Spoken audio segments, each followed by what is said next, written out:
Hey everyone, this is David Schloss here.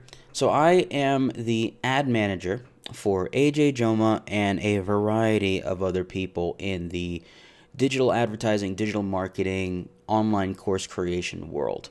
I have a company called Convert ROI that focuses around social advertising campaigns that lead to conversions and sales.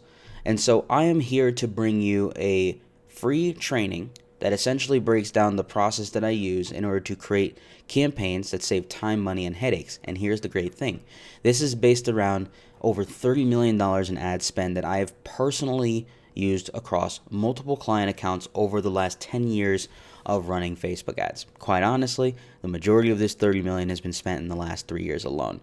So many of the strategies and tactics that we're going to review here are going to be based around a lot of what's been done in the last couple of years on Facebook. And I'm really excited to be bringing it to you because I know it's going to help you in your course promotion process. So here's what you're going to learn. We're going to talk about the exact process I use to fill webinars with Facebook ads and Instagram ads. We're going to talk about audience research, how you could scale your webinar, how we use Instagram to retarget users, and much, much more. My goal here is to make it so that as soon as this training is done, you are able to take your webinar and scale it to the moon. I want you to be able to have the most successful webinar possible through advertising on Facebook and Instagram, because for people like AJ, webinars have been incredibly useful in promoting your course. And I want to make sure that you have the exact same process we used with him. So just a quick little breakdown as to who I am and why you should trust me on this training. I started online marketing back in 2007 from my college apartment. I was 18 years old when I first started, and Facebook was basically in its infancy, very much just getting started. And I jumped onto the platform roughly about a year to 2 years later. So I've been on the platform for practically 10 years now. And I've focused on Facebook traffic, YouTube, Twitter, and a variety of other networks along the way. But now, my agency and I only focus on Facebook and Instagram for 6, 7, and 8-figure businesses. We've consulted TV personalities, high-end brands, and as I mentioned, we've spent over 30 million and counting on Facebook and Instagram alone over the last 3+ years. And this is something I get advertised and interviewed about quite a bit. Forbes, Entrepreneur, Business Insider, Huffington Post. This is what I do every single day. I live and breathe social advertising, and I want to make sure that you have the same tools that I have when it comes to advertising your courses on this beautiful platform. So consider this when we are diving through everything. This will help you save a ton of money and headaches. I want to take the guesswork out of your process. I want to make sure that when you are doing this, you are enjoying the process versus hating it or getting anxious or just feeling completely unaware. I want you to feel like this is something you've done before. I'm going to help you craft your pitch through your ads to fit your industry so that you can be more solution-based versus feature-based. A lot of people, when they first write their ads, it's all about look at me, look at me, look at me, and that is why they end up not having any success with their campaigns. Now, understand, your market is searching for case studies, success, and proof. So when you go into creating your course and promoting it on Facebook and Instagram, you want to focus highly on the successes and proof and case studies that you've accumulated over time. And if you don't have any of this, it's okay. Just understand you want people to go through your content before you're going out there and selling it to the masses. So this exact process I use for my clients and my personal projects every single day, and it does require practice. I'm going to say that it's going to take about 3-4 times to get this entirely down, because not everyone gets it on the first try and hits a home run. You usually got to hit a couple singles and doubles before you understand what's going on. So with that being said, we're going to jump right into it. Getting started with Facebook advertising. All right. Now understand that nowadays a lot of people are experiencing, all sorts of different dramas, I'll call it, when it comes to dealing with Facebook ads. And a lot of it really just has to be with compliance related issues and policy issues. Now, without going into too much detail, there's really just a couple of elements you need to know in order to be on Facebook's good side, okay? Facebook is looking for ads that create a user experience. They improve the user experience. So ask yourself when you're creating ads, would I think this campaign improves Facebook's user experience or detracts from it? So the ad that you're creating about making money online, starting your own business, starting a real estate business, getting into construction, whatever it may be. Does that ad provide any value to the network? And if not, what do you need to do in order to improve it? Because Facebook wants advertising that the network itself, the people viewing your ads, don't get pissed off. They actually enjoy it. Maybe they even consume it at a high rate. And thus, you don't have to worry about anything when it comes to your account. You don't have to worry about your fan page. You don't have to worry about your ads because you're doing everything by the book and the way you were taught. So, you're looking to create trust with the policy team. That's the whole point of running ads on Facebook, is developing trust with people. So, don't use images that have nothing to do with your offer or ad copy. That's an automatic red flag because most of the time what you're doing is creating what's called engagement bait. And engagement bait is not allowed by Facebook anymore. Yes, you want engagement, but you're not trying to bait people into believing it's something that it's not. You also don't want to create ads that use fear or hype. You don't want to create landing pages that don't disclose the business model. This is a huge one because a lot of accounts these days have been shut down for having blind landing pages, basically landing pages that don't explain what exactly is being promoted. And lastly, don't create video content for your landing pages that have no player controls and force the user to wait. Give the user the option of doing what they want. And that's just a quick little breakdown of how you need to be compliant when it comes to running ads on Facebook. So if you are following all of this, you can now focus on creating the best content for Facebook. Now understand that Facebook itself is a content engine. They want to see people who are creating content. And what I've listed here are some of the best performing pieces of content that I've seen across this network over the years, that when my clients are focusing on creating this content, they not only get the most engagement, but they also stay on Facebook's good side.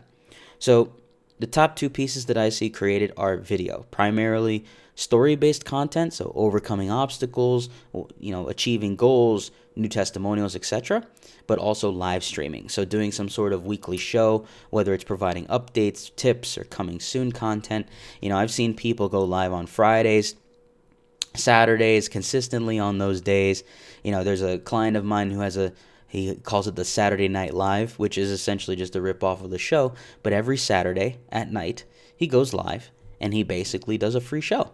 And by doing that, he's actually developed an audience through a Facebook group that consistently joins in for his content every Saturday.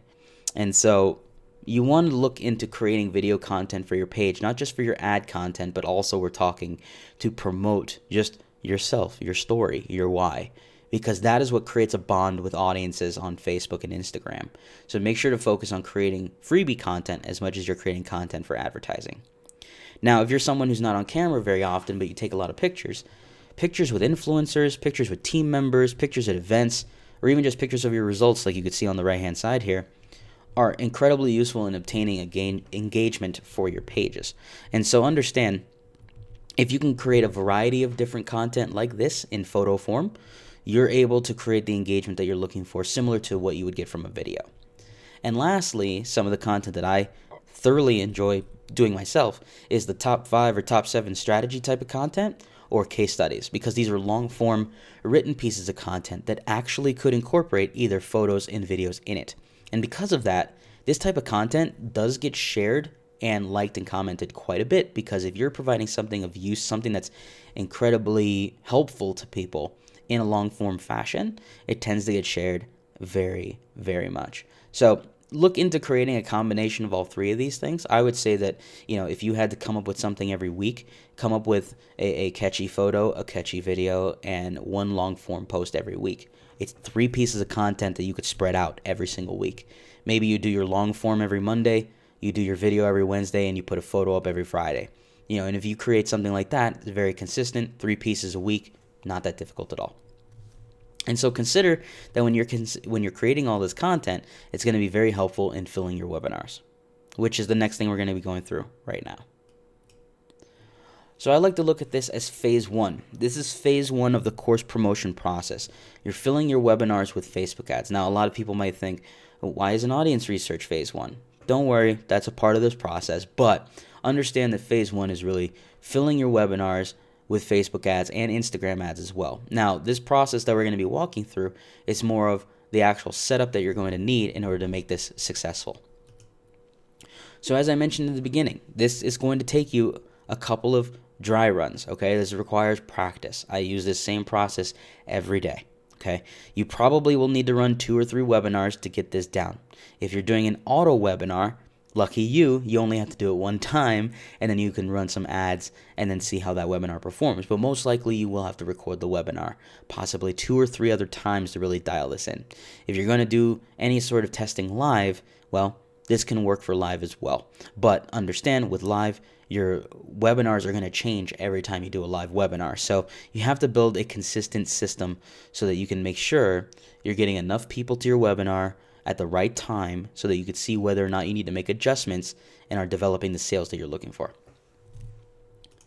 Now, these time frames and projections are based on what I typically spend for my clients over a 5 to 7 day period.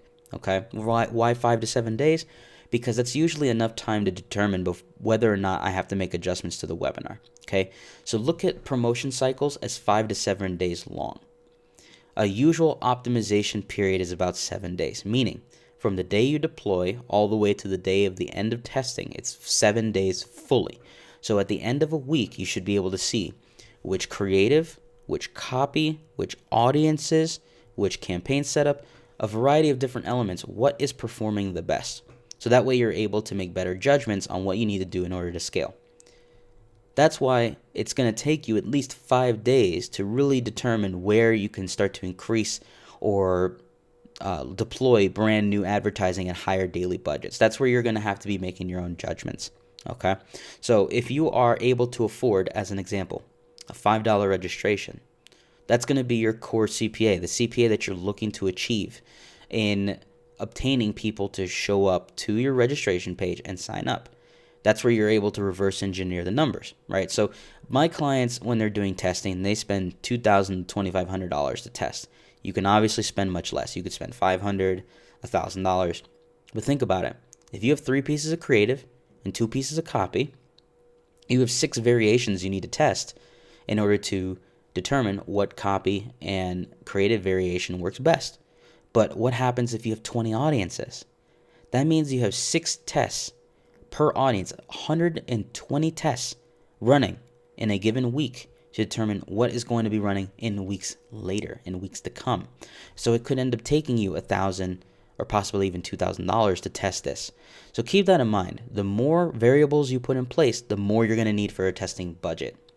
Now, I find that most people, when they're hitting the optimization phase, meaning they are scaling ad sets, they found the creative that's working, they know what copy is working, they've typically spent around $3,000. Like I said, this is just average. You can possibly do it for less. I'm just looking at the average person that I'm running ads for. So at this point, when they're doing their testing, they're getting registrations for about $4 to $6 a piece, maybe slightly higher at $7 to $8. It really depends on the industry. But when they're at the optimization phase, meaning they already know what's working, once that optimization phase kicks in, their registration cost is between $3 to $5. Most often, it's going to be around $5. And so if you know that your average cost per registration is $5 and you're spending $1,000 a week, you know that you're getting 200 registrations a week. Now, the average attendance rate that I'm seeing with people with an email list is around 20 to 30%. These are highly engaged email lists. We're talking people who open emails at a very high rate. Of course, this is going to be variable based on whether or not your email list engages with you. And if you don't have a list, you're looking more at around maybe 15 to 25% attendance rate in specific industries. Meaning, if you're in, let's say, the business opportunity space, or maybe you're in the real estate space, your attendance rate might actually be 10 to 15%. And once again, that is completely fine so long as you understand your metrics.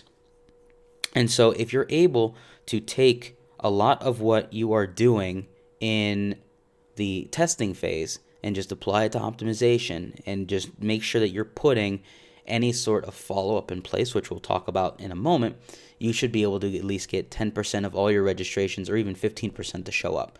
So if you're averaging 200 people per week signing up, you should at least, if you're doing a live webinar, get 10 to 15% of those people to show up. If you're doing a auto webinar, you actually could end up getting 40 to 50% of those people showing up. So keep that in mind.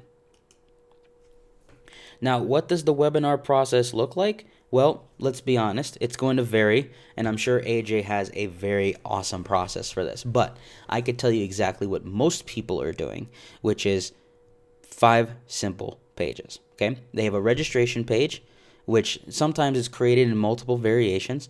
It could be a short form landing page, long form, maybe it's a short form page with a video, a long form page with video. Long form, as just as an example, might be that you have 4 or 5 bullet points, a headline, a subheadline, and a ton of testimonials below. A short form is basically without the testimonials. It's really just about the length of the page. Now, consider with that registration page, that's what you're testing the most. You want to know which one is delivering you the best opt-in rate. 30%, 40%, 50%. I find that the webinars that get 40 to 50% are the ones that have the best, not just opt-in rate for obvious reasons, but they have the best registration rate, meaning that their cost per registration is usually much lower. Okay, because the traffic might be slightly more expensive as you're delivering more traffic to your pages. Thus, the higher your opt-in rate, the better.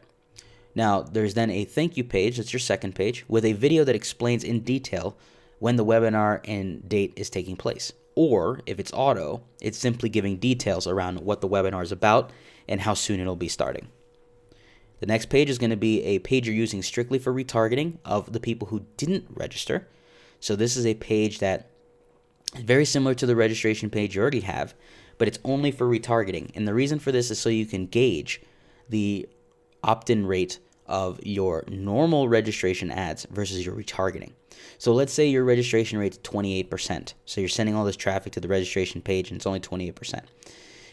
If you retarget all that traffic to a different page, different URL, and you see that that page is getting a 40% opt-in, that means that your retargeting efforts are getting 40% of those visits back and having them register for your webinar. And that way you're able to gauge whether or not you have to focus more on retargeting or if you have to focus more on just getting a better performance on your registration page from the very beginning. Another thing to consider, you want to have a retargeting page just for reminders, right? So if this is live, this is important. You want to remind people of the day that the webinar is taking place. If you have an auto webinar, you can actually put out a reminder ad that says, hey, don't forget to watch the webinar. So you can apply this to auto webinars as well. It's just another simple page that says, hey, don't forget to watch the replay, or don't forget to watch the live webinar, or whatever it may be. The point is a reminder. And lastly, you're going to have a replay page with text on it. So you're going to have a page with the webinar that has some text below it that says, here's what you're going to learn.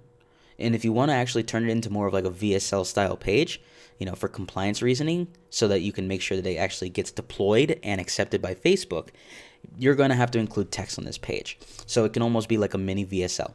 The replay is at the very top. Below you can add bullet points as to what they're going to learn, possibly even make a pitch below as well with similar information as to what's going to be included, what they can get if they join, so on and so forth. You have to play around with this, but as you can see, it's 5 pages. It's just 5 simple pages for the funnel itself. Of course, this isn't including the cart. It's not including the purchase thank you page. This is just the core pages we're looking at in terms of promoting your course through Facebook ads to a webinar. Now, in terms of legalese and compliance, you want to make sure this is on your landing page, okay? You'll see here that this is a disclaimer, okay? This site is not a part of Facebook website or Facebook Inc. Additionally, this is not endorsed by Facebook in any way. Facebook is a trademark of Facebook Inc. You can incorporate this exact copy, line by line, on all your landing pages, and I would suggest it highly because Facebook is trying to crack down on pages that aren't compliant, and you want to make sure that you have all the legalese that's important for any pages that are promoted on their platform. You also want to make sure that you have the proper footer links. So the copyright, the year, the business name, and then you want to have links to things like your About Us, terms and conditions, earning disclaimer, privacy policy, contact us. And if you want to take a step further, your business name and your business address. The more information you provide, the more Facebook believes in you, the more they trust you, the more they believe you're a real business. You don't want to just be promoting something and then people are curious as to whether or not you're a legitimate business. So that's why you want to make sure that you put all this information on the page accordingly. Now, Pixels is a completely different situation. With Pixels, you want to install the following. Okay, you're going to put the page view or universal pixel on your registration page. You're going to take what's called the event pixel, the complete registration. and you're going to optimize for this. This is what you're optimizing for on your ads. This goes on the thank you page after registering. Okay, so you're going to take your main pixel and you add the event code for complete registration. If this seems a little hectic or you're not quite sure what to do, Facebook actually has a very in-depth training around how to incorporate pixel data across any page that you're creating. Okay, so you don't have to worry too much about this. This could be done by a freelancer, a dev, in less than 20 minutes, even less than 10 minutes. So if this is something you just don't want to do yourself, you could actually hire someone, on Upwork, Fiverr, anything like that, and they could do it for you in 5 to 10 minutes. Another code that I would install is what's called View Content. I use this primarily for replay pages, so that way I could track how many people vary from someone who's registered to how many people have actually viewed a replay page or a sales page or any page that's after they register.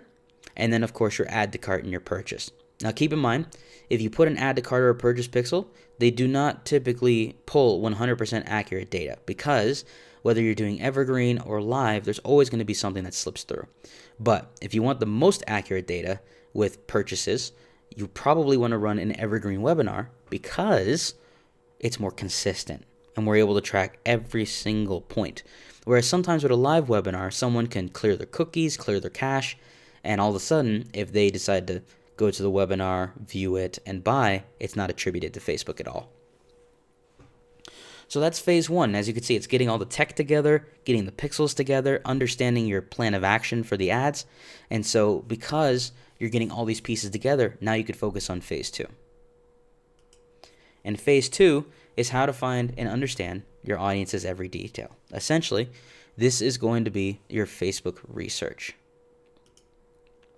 So we need to understand your audience insights, okay? So if you are someone who has an email list, you're already getting website visitors, you're already getting a customer list in place, whether it's phone numbers or anything of that nature, this is where you are going to have the most activity, because you get something to start with in the very beginning.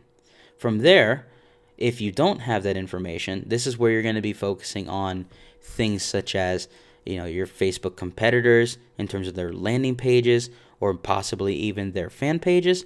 You're also going to be looking at influencers in your space. You're really going to be doing more in-depth audience research, because you're going to focus on interests. Now, I love to use the Google Display Planner, because the Display Planner actually gives me quite a bit of interest that are passionate people who visit YouTube channels, YouTube videos, websites, and these are typically names of channels or websites that also come up in Facebook's Audience Insight tool that you can use to dig further and find more interest to target. Okay, so we're going to first focus on the Display Planner, and then we're going to focus on the Audience Insight tool. And for those of you who would prefer to start with the Audience Insight tool, you're going to be looking at things like page likes, relevant fan pages, and see what comes up for them based on affinity. And I will show you more about that in a moment. So as I mentioned, this is my favorite tool. My favorite tool in general is the Display Planner tool, and it's because it gives you all sorts of audiences that most people just never, ever think of. Okay, and here's what I mean. So what you see here is the section called All Placements. Okay, it's at the very bottom of the Display Planner tool. You'll see there's a tab, as you can see there, it says All Placements. By the way, you can't have Display Planner unless you have an AdWords account, and AdWords accounts are free. So make sure you set up an AdWords account, and then you'll be able to go to Google, type in Display Planner, and open up the tool right away. So this is an example of if we were doing some sort of paleo-based promotion. Okay, I type in the word paleo, click search, and when I went to All Placements, what you're seeing here are the websites, the apps, and the video channels that come up for that term. And here's the great thing. I could start taking these terms, these channels, these apps, and typing them into Facebook's Audience Insight tool, and anything that comes up is a potential target. And the reason why I love these potential targets is because they are passionate audiences. These are people watching videos every day.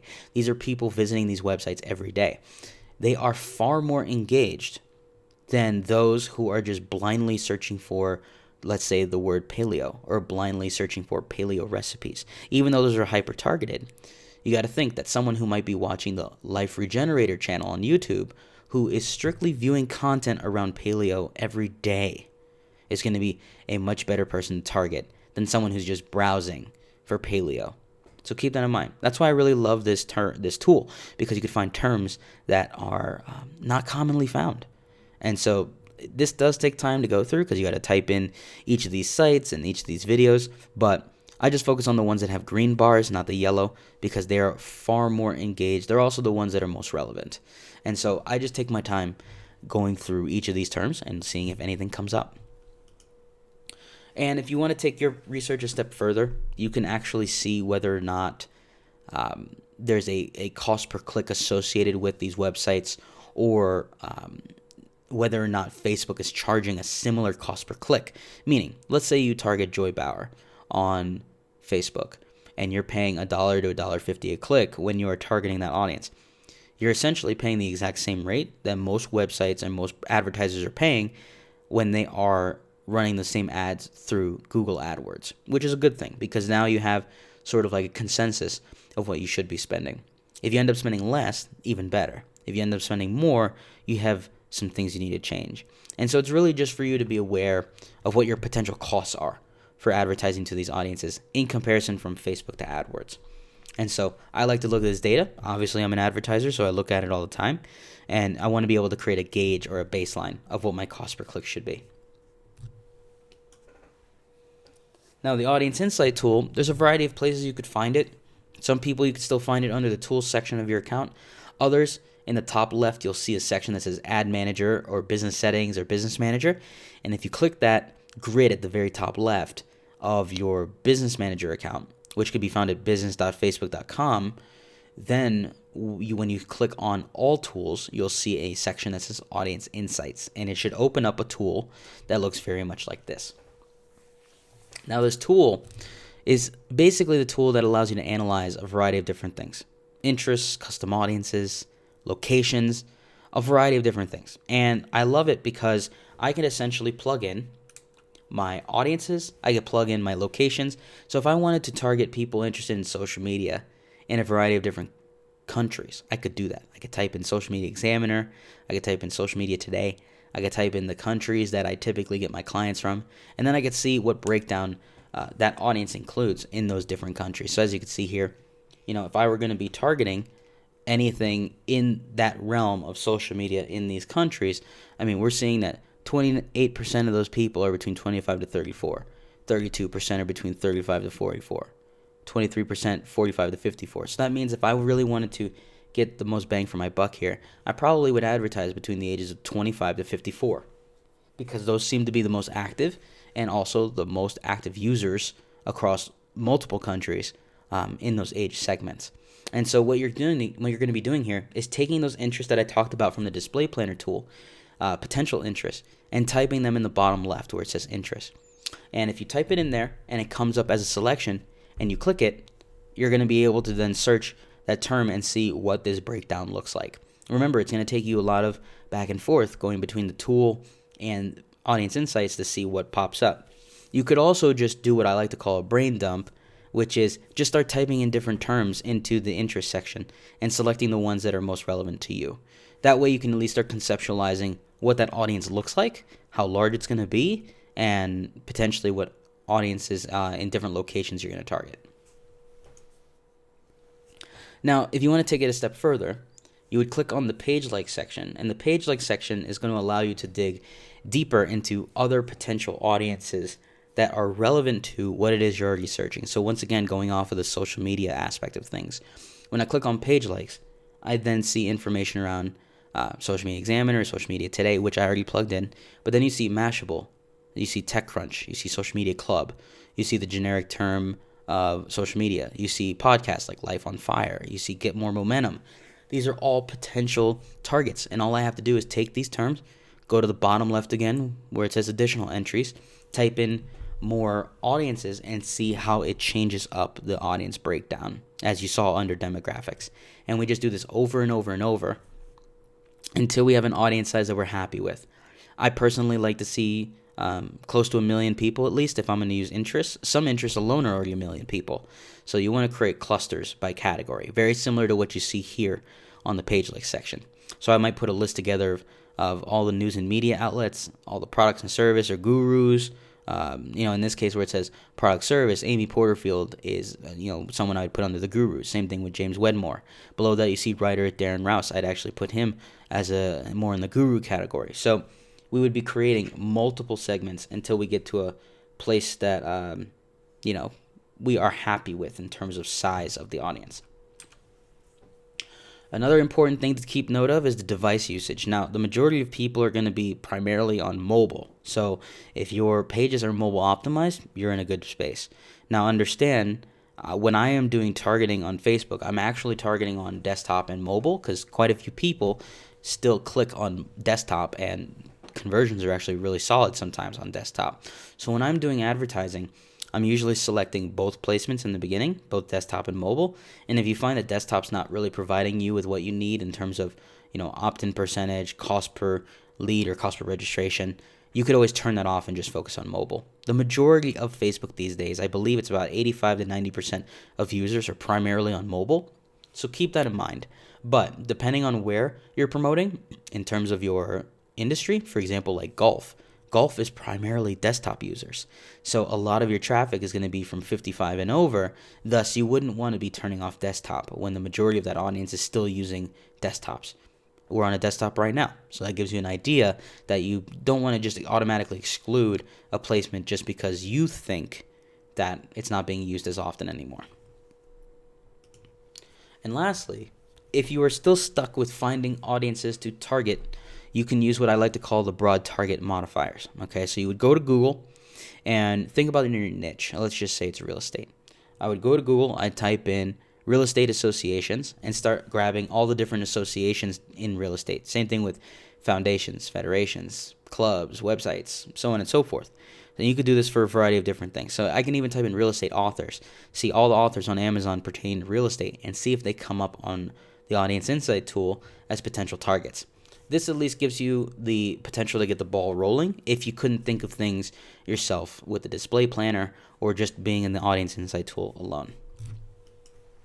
So once again, we're going to focus on creating audiences from your email list, your buyers list, but we could take it a step further. You can look at where, you've created visitors of your webinar registration page, people who've registered for your webinar. This is where you're able to create things called lookalike audiences. These are essentially audiences that are similar to people who've already taken a specific action. So, for example, a lookalike audience of your email list are basically an audience that's similar to people who've already registered for your webinar or people who've already opted in for your list, which may be very, very useful for you if you're looking to scale. If you don't have an emails list or a buyers list, then your first lookalike audiences are going to be of people who've registered for your webinar and people who visited your registration page. So this is where you are able to really make the most impact, is when you're able to create lookalike audiences. This is going to take some time. It usually takes a couple weeks before you're able to create a solid base of an audience, but this is when you're able to really start to scale. Now understand, when you're doing lookalike audiences, because you were already testing broad targets or interests in this case, you want to be able to see how things perform with targeting a lookalike on its own versus targeting a lookalike with an interest in it. It's called layering, because layering sometimes gives you very pinpoint accurate people in your audience. So for example, taking an audience of people who are a lookalike of all your webinar registrants and then layering it with something like internet marketing means that you are pinpointing the people in that audience similar to those who've already registered that also are interested in internet marketing, if that's something that you're targeting. And sometimes going that level of deep when it comes to targeting specific audiences actually gives you a very, very good cost per lead. So just keep that in mind. Now, this is phase 2. You've already done your phase 1 of setting up all the tech, getting things ready to go for your ad campaigns. Phase 2, you've done your research, and now you're stepping into phase 3, which is setting up your campaign. So we're going to be setting up our campaign with scaling in mind. So what exactly does that mean? So consider this. You're choosing an objective for the best results. WC is website conversion versus CTW, which is clicks to website, which is basically traffic. There's an objective called traffic, which Yes, the whole point is to get traffic to your landing page, but that's simply optimizing for people who click on ads to go to your site. Sometimes it's best not to run that objective for a webinar, and it's actually best to just start with website conversion right out of the gate, because it's going to be optimizing for those who become a registrant or a lead versus someone who's a clicker or a traffic person. So you want to be able to determine what your short-term and long-term budget's going to be. So for someone like me, I personally like to spend $100 a day, because $100 a day, $3,000 a month, I can get all my testing done as quickly as possible. If you start out with less than that, let's say 20 or 50 bucks a day, it'll take you longer to get your test done, which is fine. But understand that's at least setting the expectations of your short-term daily budget. If long-term you're looking at spending $3,000 or $5,000, you got to determine over how many days. So that's why I said if I'm spending $100 a day, it's close to $3,000 a month, and thus I could focus on my testing over the course of a month with $3,000. I've established my daily and my short-term budget and my long-term all at the same time. And then lastly, you're going to be deploying ads with the objective in mind. Are you seasoning these ads over time, or are you going to just continually create brand new ads? This is just mindset based. You want to be able to understand how you're going to be working on these ads, because at the same time, you don't want to be deploying too many things and testing out too many different variables without allowing your ads to season and improve and get the data that you need to make decisions around your webinar. So here's what I personally create, and you don't have to do the exact same thing, but I personally focus on this. Banner for promotion, I usually create about 2 or 3. Same thing can go with video.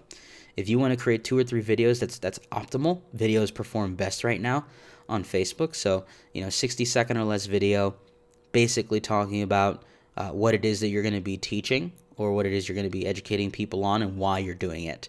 So 2 to 3 different pieces of creative, banners or video.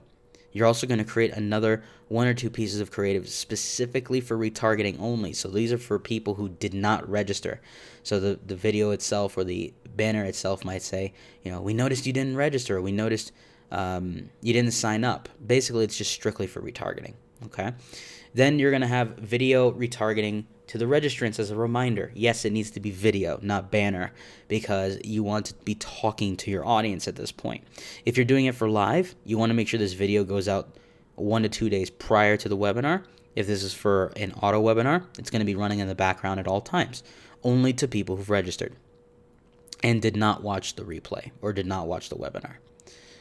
Then you're going to have a banner that's reminding registrants of the replay. Same thing, it could be a video that's reminding people of the replay, and it's only going to the people who've registered.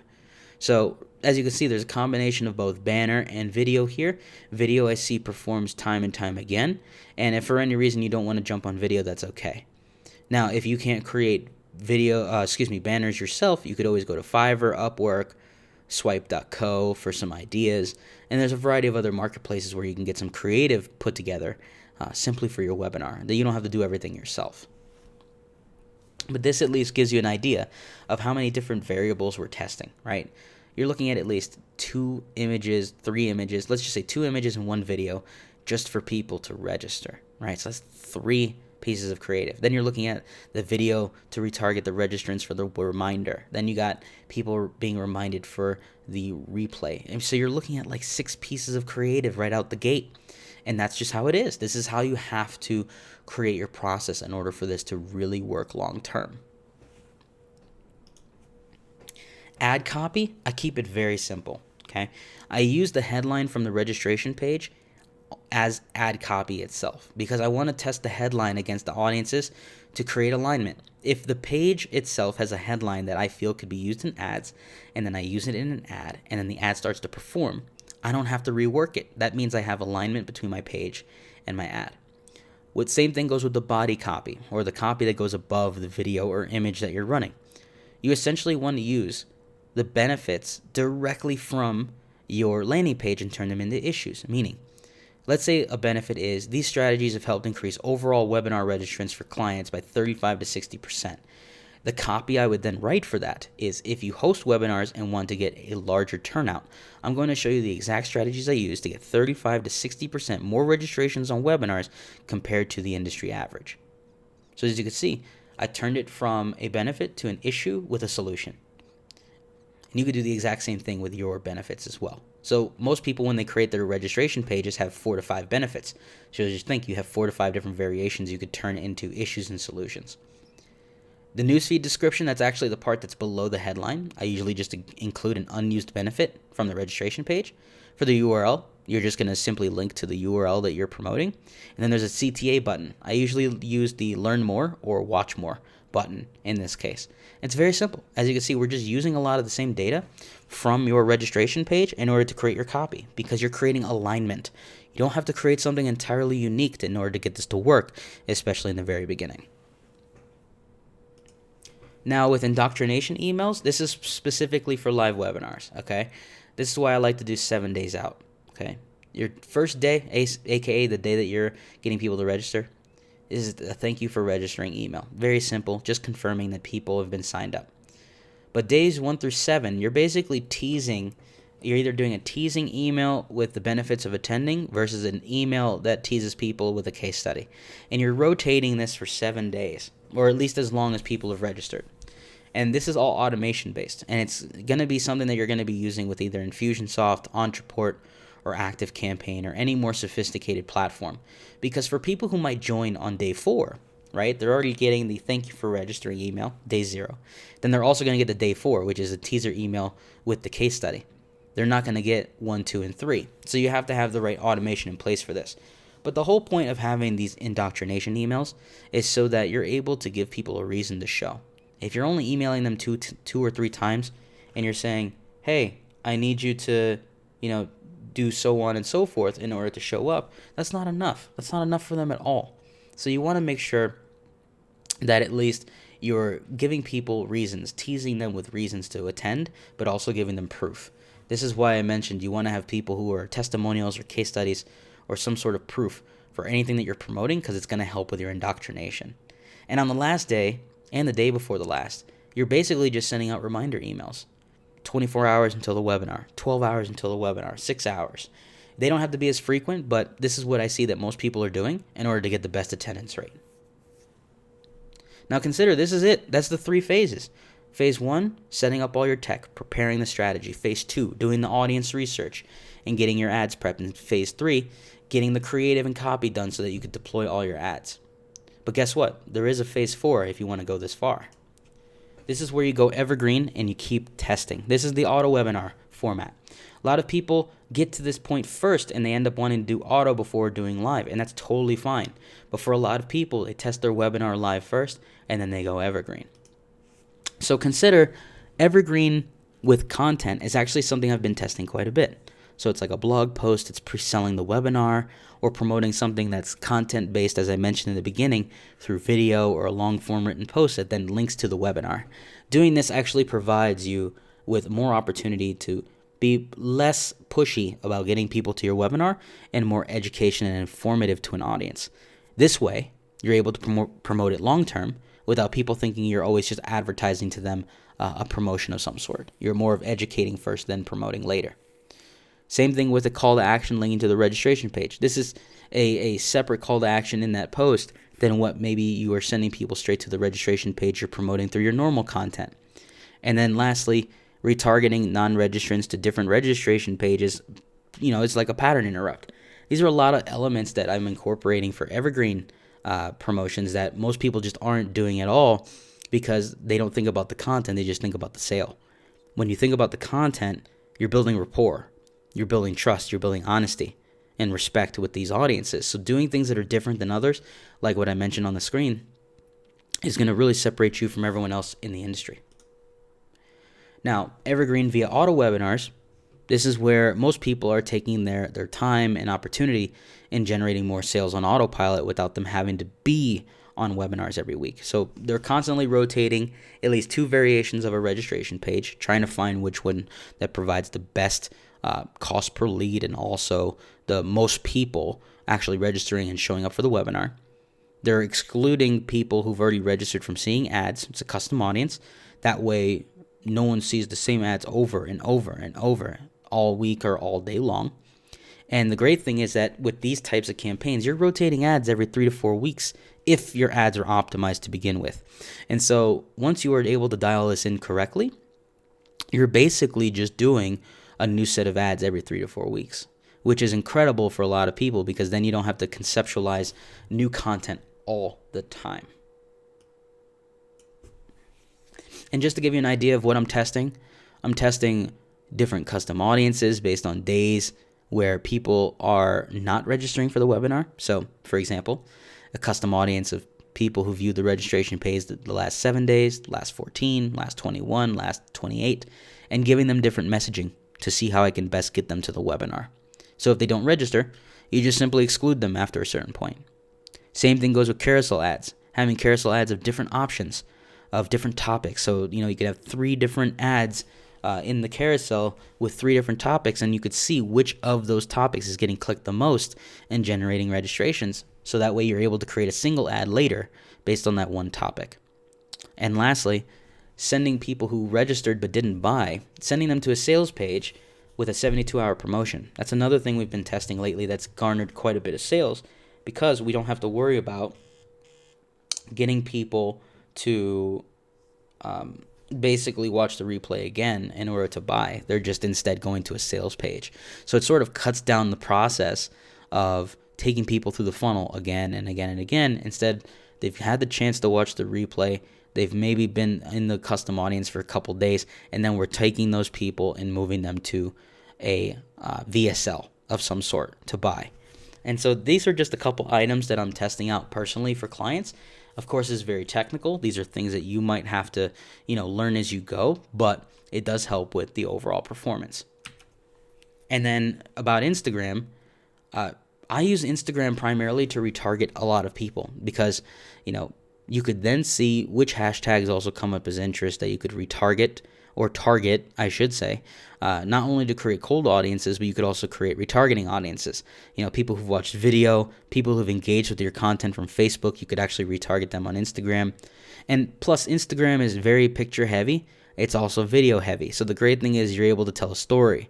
You're able to get things across in a much sooner fashion, 60 seconds or less, 15 seconds with Instagram stories. So Instagram right now is actually gaining a lot of traction, very engaged audiences. And so I like to use Instagram primarily to tease people, retarget people, give them a reason to come back, and use that as a reason to jump on the webinars. Another thing we're testing is a dedicated reminder page. Don't forget your live workshop starts in, or don't forget the workshop is in. This is primarily for live. It's not essentially for auto, but it's something that could definitely be used with auto if you are creating it the right way, where someone who has already registered can still get to the replay without a problem. But this works really, really well for live because you're able to create a page dedicated to reminding people to show, and then there's also a button for them to show when the time comes. But once again, a little more technical, does help with performance, but this is something you could focus on later. And that's phase 4. So you got to remember, this does require practice. As you can see, 4 different phases of content: webinar setup, advertising creation, setting up, scaling. You're going to have to run multiple webinars to get this down. But trust me, when you follow this process that I've outlined, you'll see a huge difference in your registration, your attendance, and your performance of the webinar. Now, before we move on, I want you all to connect with me, okay? You can connect with me on the Facebook side of things. You can connect with me from either a profile level, or you can connect with me on the fan page, and you can even email me. But I want you to understand this, okay? I want to give you guys one opportunity here.